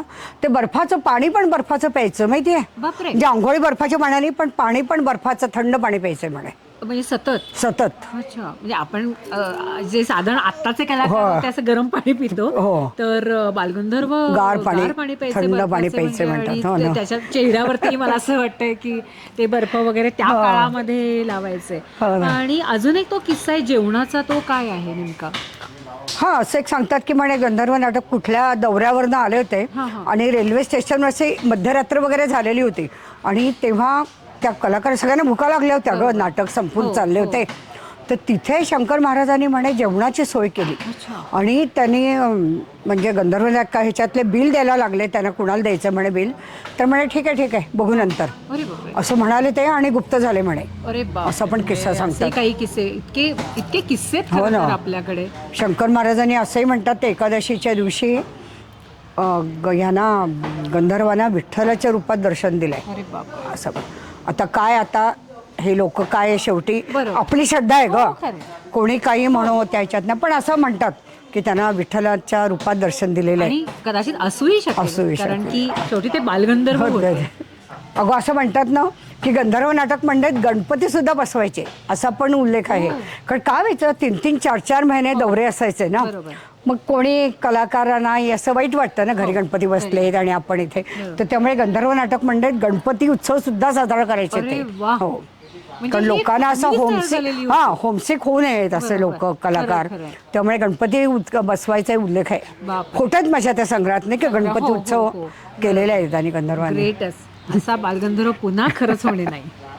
ताई असं म्हणतात की बालगंधर्वांच्या आयुष्यामध्ये अनेक देवमाणसं आली, हो. तर ती काय, म्हणजे काय सांगतात ते, कुठल्या माणसांबद्दल ते सांगतात? कायम म्हणायचे की माझ्या आयुष्यात जी देव माणसं भेटली की त्यामुळे माझं आयुष्य सगळं बदलून गेलं. खरंय.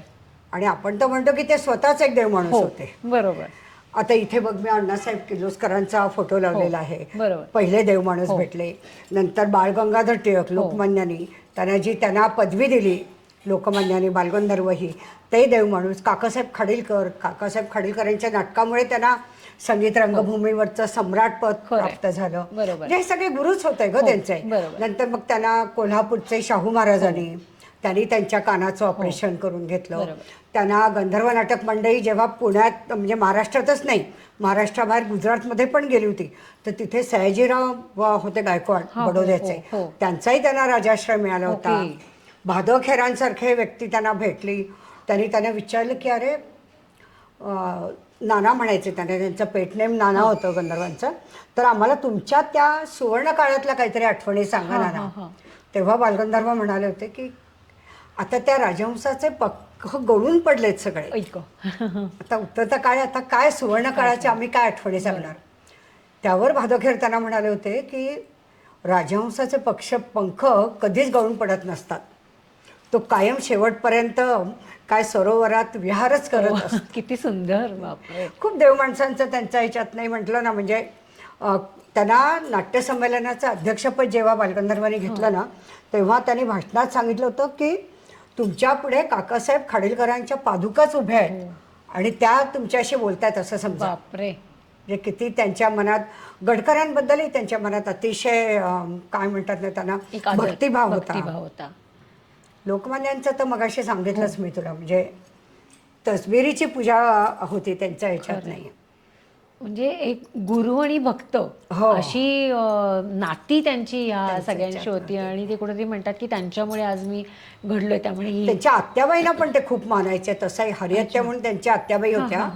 त्या आत्याचं तर ते म्हणे गंधर्व 60 वर्षाचे झाले ना तरी त्यांची दृष्ट काढायची ती. बापरे. ते मजेने म्हणायचे अगं आता मी म्हातारा होतो रे, आता कोणाची मला दृष्ट होणार आहे. नाही नाही म्हणे, तू गंधर्व आहेस म्हणे, तुला कोणाची दृष्ट होऊ शकते. बरोबर. म्हणजे इतकी हे सगळे देव माणसंच म्हणायचे त्यांच्या आयुष्यामधली आयुष्यात आले. येत गेली. आणि त्यानंतर एक साधारण काय म्हणतो आपण, एक रंगीत जी आपली भूमी आहे, रंगभूमी, तिला एक उतरती कळा सुरू झाली आणि बालगंधर्वांचा शेवटापर्यंत आता आपण साधारण आलो. तर ते काय म्हणजे कसं झालं काय? गंधर्व 3 महिने जहांगीरला ॲडमिट होते. अच्छा. आणि 15 जुलै 1967 साली गंधर्व गेले. गंधर्व गेल्यानंतर ते एक तर कोमात होते तसे 3 महिने त्या ह्याच्यात नाही. तर मग खूप कमी लोकांच्यात त्यांचा अंत्यविधी उरकला गेला असं म्हटलं. तर 3 महिने मग बॉडी खूप हे झालेली होती ना, मग त्यांचा अंत्यविधी खूप कमी लोकांच्यात उरकला गेला. लोकांना खूप वाईट वाटलं की अंत्ययात्रा त्यांची मोठी निघायला पाहिजे होती, पण म्हणजे तशी परिस्थितीच नव्हती त्या ह्याच्यात नाही. त्यामुळे थोडक्या ह्याच्यात. आणि जेव्हा लोकांना कळलं की बालगंधर्व गेलेत, तेव्हा म्हणे हे म्हणतात ओंकारेश्वरावर असा, माझ्या मिस्टरांना आठवत आहे ते, तर ते असं ओंकारेश्वरावर हारांचा ढीग पडला होता. बापरे. गंधर्व गेले. एक पानवाला समोर होता, तर म्हणे त्याला असं कळालं की आता हे ॲम्ब्युलन्स, ते विचारलं आणि कुठली ॲम्ब्युलन्स चालली आहे त्या ह्याच्यात नाही, तर म्हणे अरे गंधर्व गेले. बापरे. तर त्याने टाहो फोडला असं लोक सांगतात त्या खरंच आहे. पानवाल्यांनी. आणि मला असं वाटतं की सगळ्यांना जर किती प्रेम समजलं लोकांचं, असतं, म्हणजे सगळ्यांना म्हणतात ना असं लोकप्रियता मिळालेला असा खरंच आहे. कलाकार नाही नाही व्हावा. याच्यात नाही, म्हणजे इतकं लोकांचं त्यांच्यावर प्रेम होतं. बरोबर. मग त्यांचा जेव्हा शेवट झाला, मग त्यांच्या सोबत कोण कोण होतं काय, म्हणजे ही सगळी फॅमिली हा, एकत्र होती का? आता माझे सासरे होते, माझे मिस्टर नाही आठवत आहे, 67 साली ते म्हणतात मी म्हणजे 14-15 वर्षाचे होते. माझे दीर होते, दोघे दीर होते त्यांच्याबरोबर. सासरे तर होते. श्री गोंदेकर म्हणून बालगंधर्वांचे खूप चांगले मित्र होते. त्या सगळ्या लोकांनी मग त्यांचा अंत्यविधी उरकला. आणि तेव्हा पु ल देशपांडे आकाशवाणीला डायरेक्टर होते. मग त्याच्यानंतर त्यांनी डिक्लेअर केलं. तेव्हा डिक्लेअर करायचा एकच मार्ग होता ना, तेव्हा काही टीव्ही वगैरे असं काही नव्हतं. आकाशवाणीवर डिक्लेअर केलं गंधर्व गेले म्हणून. आणि त्याच्यानंतर ज्या काय म्हणतात त्यांनी लोकांनी पेपरने प्रतिक्रिया दिल्या आहेत की महाराष्ट्रावर वज्राघात. हो बरोबर. नटसम्राट बालगंधर्व यांचं निधन. तुला सांगते मराठा आचार्य यात्रेचा, त्यांचं तर काय राजहंस माझा निजला, इतका अग्रलेख तो आहे माझ्या संग्रहात, इतका सुंदर आहे अग्रलेख. आणि ते आचार्य यात्रेंचं तुला माहिती आहे म्हणजे बोलणं वगैरे कसं की गेल्या 10,000 वर्षात असा नट झाला नाही, पुढील 10,000 वर्षात होणार नाही. आणि त्याने ते एका ठिकाणी यात्रेने असं म्हटलंय की ब्रह्मदेवाला जरी असं वाटलं की ही गंधर्वांची मूर्ती पुन्हा घडवावी, तर ते त्यालाही शक्य होणार नाही. खरंच आहे. बालगंधर्व पुन्हा होणे नाही. हो, तशी मूर्ती बनवणंही त्यालाही शक्य होणार नाही. खरंय. ताई खरंच आज तुम्हाला भेटून खूप छान वाटलं. म्हणजे अक्षरशः असं वाटत होतं की बालगंधर्व माझ्या समोर बसलेत आणि त्यांच्या मुखातून नाही. मी हे सगळं त्यांची ऐकते. आपण कुठेही बरोबरी करत नाही आणि करणारही नाही आणि मला आहोत. असं वाटतं की होऊ शकत जे नाही रसिक मायबाप त्यांची. हा व्हिडिओ पाहतायत त्यांनाही निश्चितपणे ते सगळं आवडलेलं असेल. त्यामुळे मी कसे आभार तुमचे व्यक्त करू हे मला आज हे बघ, शब्दच फुटत माझं काय आहे, नाहीयेत. मी कायम म्हणते ना,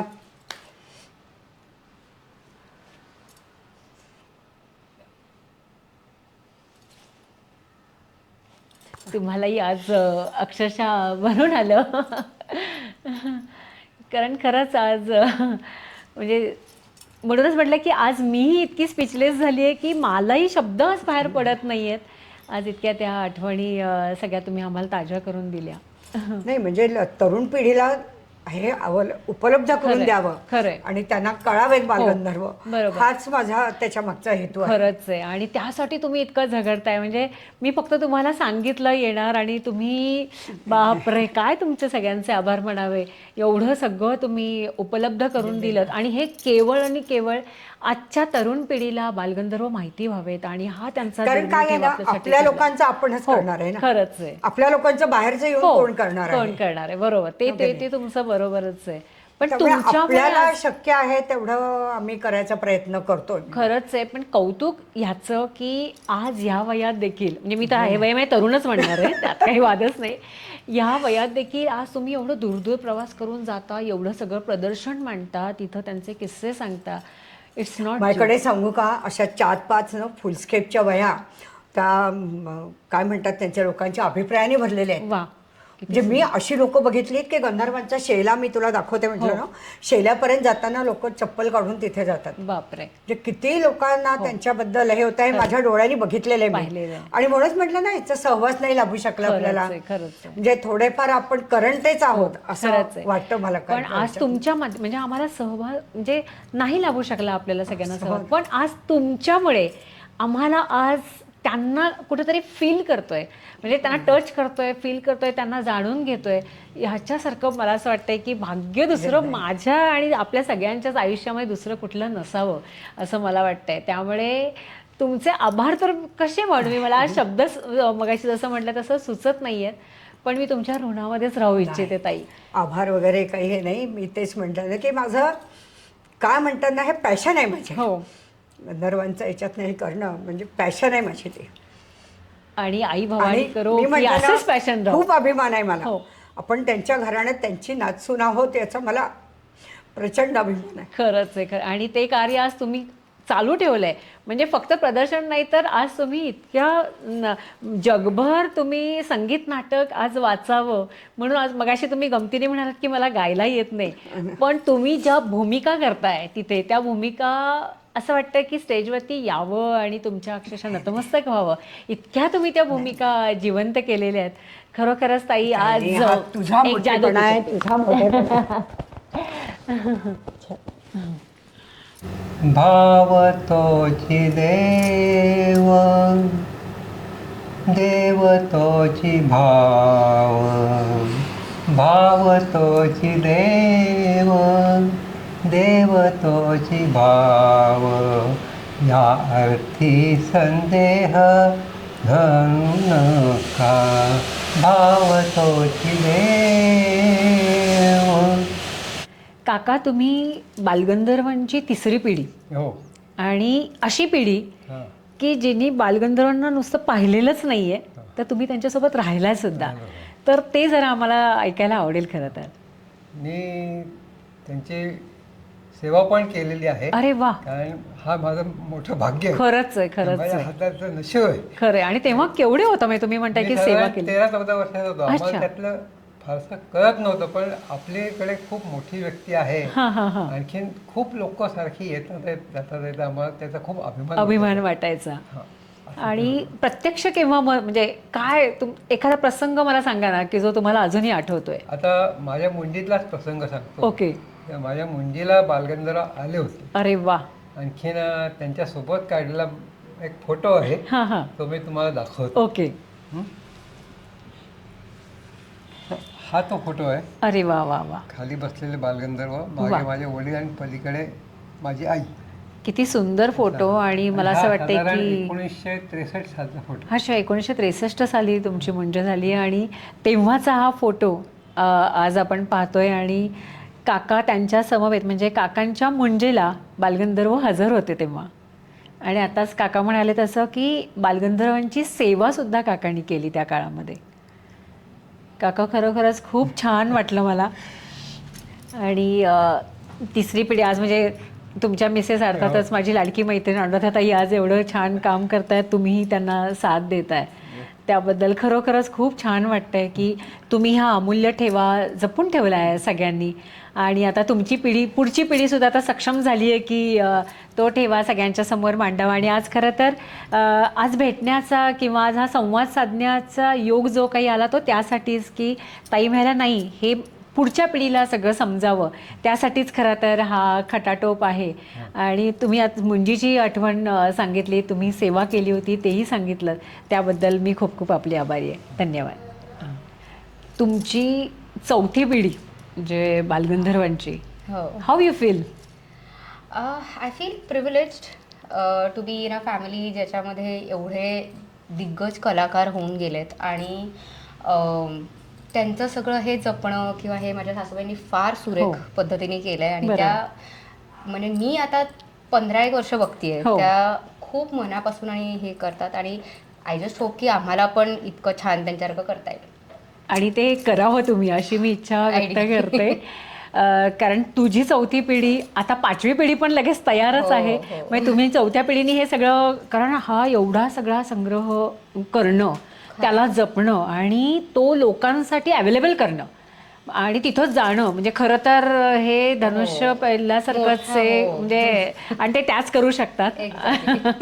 पण तुम्ही ते करावं असं मला वाटतंय. आणि मला खूप छान वाटलं की मी चौथ्या पिढीशी आज बोलतीये. आणि ऑफकोर्स हा वसा तुम्ही 5व्या पिढीलाही द्यावा अशी मी तुम्हाला विनंती करते. Thank you so much. थँक्यू. आता आपण भेटतोय बालगंधर्वांची 5वी पिढी. काय नाव तुझं बेटा? माझं नाव अरहान राजहंस आहे. वा, मी बालगंधर्वांची 5वी पिढी आहे. वा, किती छान वाटतंय तुला. तू म्हणजे इतका छोटा आहे खरं तर, पण किती अभिमानाने सांगताय ना की मी बालगंधर्वांच्या 5व्या पिढीतला आहे. आणि हे जे तू काही घातलंयस ते तुला माहिती आहे कुणी घेतलंय? हो, हे बालगंधर्वांनी स्वतः शिवलेलं आहे. ते मला ते मी आमची पिढी घालतात आहे. बरोबर आहे. म्हणजे तुझ्या आजोबांच्या वडिलांना, म्हणजे तुझे खापर पंजोबा, त्यांनी हे शिवलेलं आहे, बरोबर ना? आणि आज तू 5व्या पिढीतला आहेस.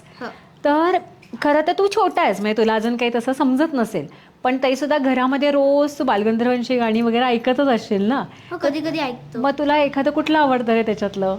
जोहार मायबाप जोहार एक चांगलं गाणं आहे. अरे वा, ते आवडतं तुला? वा वा, किती छान. आणि पुढे मोठा होऊन काय करणार मग तू? मोठा होऊन एक फुटबॉलर बनणार आहे. अरे वा. आणि आता बघ, आजीनी एवढा हा दुर्मिळ ठेवा तुझा जपून ठेवला आहे, बरोबर ना? आजी आजोबा हे सगळेजण करतात, तर तू मोठा होऊन त्यांना हेल्प करणार ना? चालेल. नक्की ना? प्रॉमिस? प्रॉमिस. येस. पहा, इतका सुंदर त्यांनी जो हा ड्रेस घातलेला आहे, म्हणजे तुम्हाला दिसत असेल की याच्यावरती जी नक्षीकाम केलेलं आहे ते सुद्धा खरं खरं ज्या आपण म्हणतो की पूर्वी सोनं आणि चांदी वापरून जरीच्या तारा वापरल्या जायचा, त्याचा हा ड्रेस आहे. आणि खरं तर अहांचं हे भाग्य की आज तो 5व्या पिढीतला आहे आणि हा ड्रेस बालगंधर्वांनी स्वतः शिवलेला आज त्यांनी घातलेला आहे. Thank you Ahaan, thank you so much. Thank you. ताई, आज आपण पाहतोय की आजची जी काही तरुण पिढी आहे आणि बालगंधर्वांचे म्हणजे तो काळ, ह्या दोघांमध्ये किती जमीन आसमानचा फरक आहे. म्हणजे आजकालच्या तरुण पिढीला क्विक असं पाहिजे. तर जाता जाता तुम्ही त्यांना काय संदेश द्याल? मेघना, खरं सांगू, म्हणजे उपदेश आणि हे करण्याइतकं मी काही मोठी आहे असं मला वाटत नाही. पण एवढंच वाटतं की जेव्हा 4 तप त्यांनी रंगभूमीवर काम केलंय तेव्हा आपण त्यांचं आज गुणगान गातोय. बरोबर. त्यामुळे मला असं म्हणावं असं वाटतंय की मी गदिमांची क्षमा मागते, त्यांची क्षमा मागून असं म्हणते की त्यांनी जसं म्हटलंय की जशा जन्मती तेज घेऊन तारा, जसा मोर घेऊन येतो पिसारा, तसा येई घेऊन कंठात गाणे, असा बालगंधर्व आता न होणे. हे जरी खरं असलं तरी मी म्हटलं तसं गरिबांची क्षमा मागते आणि असं म्हणते की सुधेचे स्वर अमृताची वाणी, सुधेचे स्वर अमृताची वाणी सदैव ऐकावीत गंधर्वांची गाणी.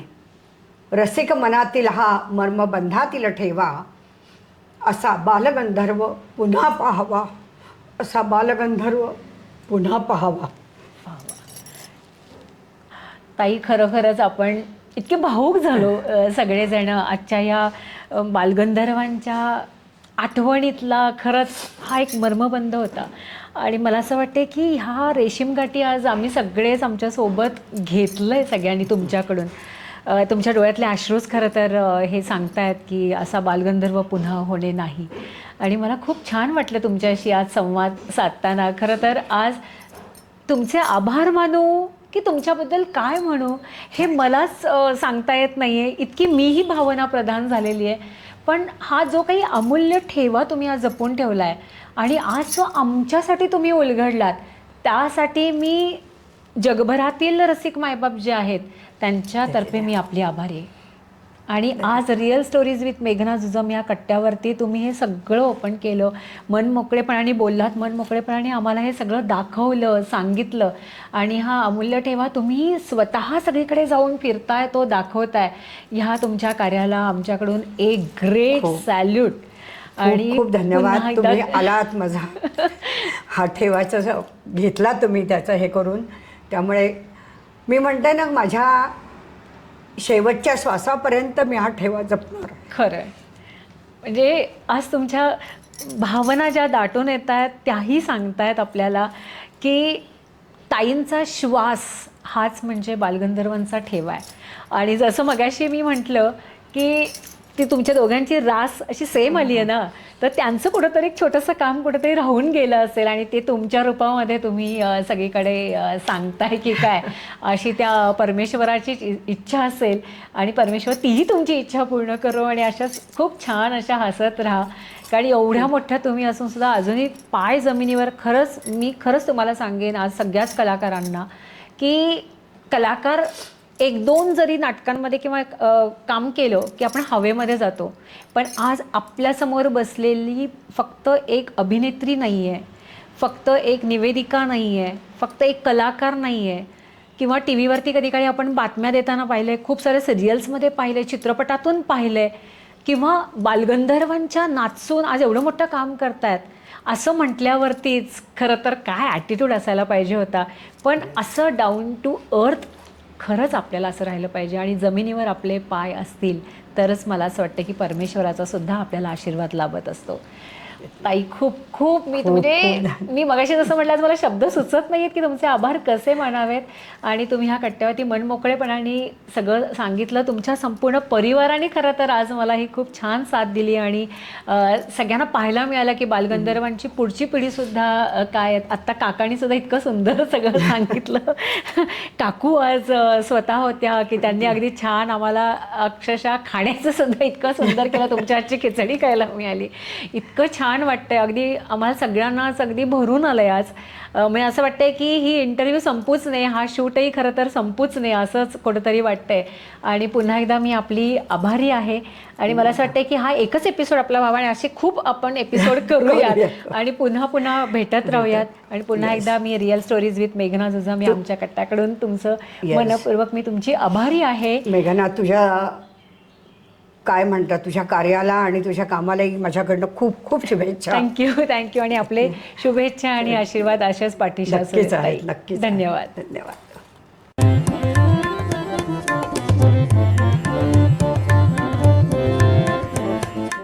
तेव्हा रसिका मायबापो, कशा वाटल्या ह्या बालगंधर्वांच्या मर्मबंधातील ठेवी. आणि ते सुद्धा त्यांची नाचून अर्थातच अनुराधाताई राजहंस यांच्या मुखातून आता आपण त्या ऐकल्या.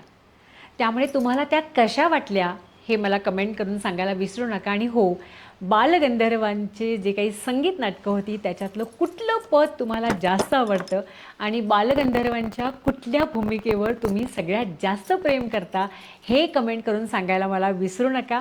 आणि अशीच तुम्हाला काही त्यांची आठवणसुद्धा माहिती असेल तर तीही कमेंट करायला मला विसरू नका.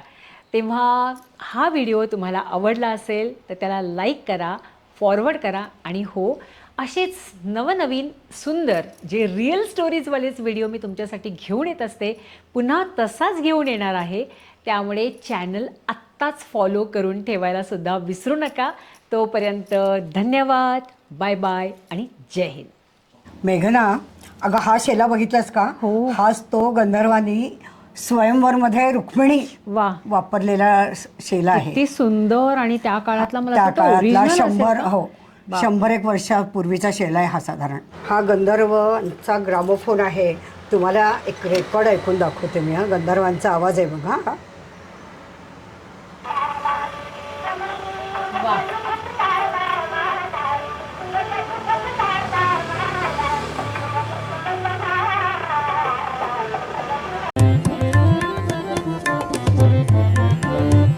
हे जे ढाल आहे ते सांगलीच्या देवळ क्लबने डिसेंबर 1913 साली त्यांना दिलेली आहे. म्हणजे आता जवळजवळ 115 वर्षे झाली. गंधर्वांचं हस्ताक्षर आहे. अच्छा, किती सुंदर आहे बघ वा. त्या काळात. हो आणि ना. किती एक टाकी म्हणतात ना असं लिहायचे तेच ना. पूर्वी आणि लोकं. मोत्यासारखं अक्षर आहे अक्षरशः. आपला बालगंधर्व. वा. ही बघा, ही बालगंधर्वांची मानपत्र आहेत. त्या काळात ना असं हे सिल्कच्या कापडावर द्यायचे मानपत्र. अच्छा, म्हणजे हे ते मी- सिल्कचं कापड हो, आहे? कापडावर दिलेले आहेत ते. हे बघ.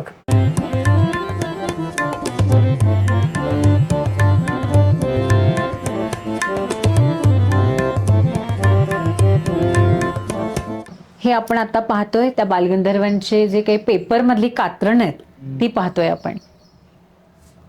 हे गंधर्व नाटक मंडळीचे अकाउंट्स आहेत. त्या काळात त्यांनी इन्कम टॅक्स किती बापरे. भरलाय बघ मेघना. त्या काळामध्ये 20 to 25,000 इन्कम Income. टॅक्स भरलेला आहे. म्हणजे income म्हणजे किती असेल? इन्कम किती असेल. आणि त्या काळातले 25,000 टॅक्स म्हणजे झालं काय आता. की गंधर्व गेल्यानंतर लोकांनी काय प्रतिक्रिया अच्छा. दिल्या.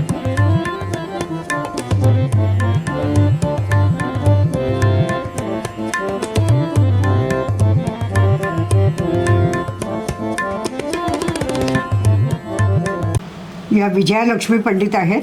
बालगंधर्वांना पद्मभूषण देतानाचा फोटो आहे हा. हा. संगीत शाकुंतल नाटकाचं पुस्तक आहे. म्हणजे बालगंधर्वांनी ज्या नाटकाद्वारे रंगभूमीवर प्रवेश प्रवेश केला केला. ना, ते हे पहिलं नाटक गंधर्वांचं. आपण पाहतोय की हे पहिलं पुस्तक आणि आज ते माझ्या हातामध्ये आहे.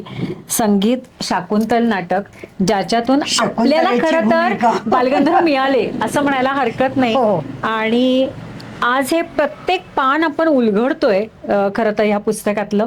पण ह्या प्रत्येक पानातून आपल्याला बालगंधर्वांचा एक एक किस्सा उलगडत चाललाय. हे बघ, हे श्रीपाद कृष्ण कोलटकरांचं गुप्तमंजूष नाटक आहे. तर त्याचं हे हस्ताक्षरातलं नाटक आहे. बापरे. म्हणजे त्यांचं आपण हस्ताक्षर आहे. पाहतोय की हाताने लिहिलेलं पुस्तक आहे नाटकाचं. नाटक लिहिले अख्खं. पूर्ण नाटक आणि तेही हाताने लिहिलेलं. आता लिहू शकतो का? खाडाखोडच जास्त 4 म्हणूनच ओळी म्हटलं की लिहायच्या आता आपल्याला. लिहू शकतो का?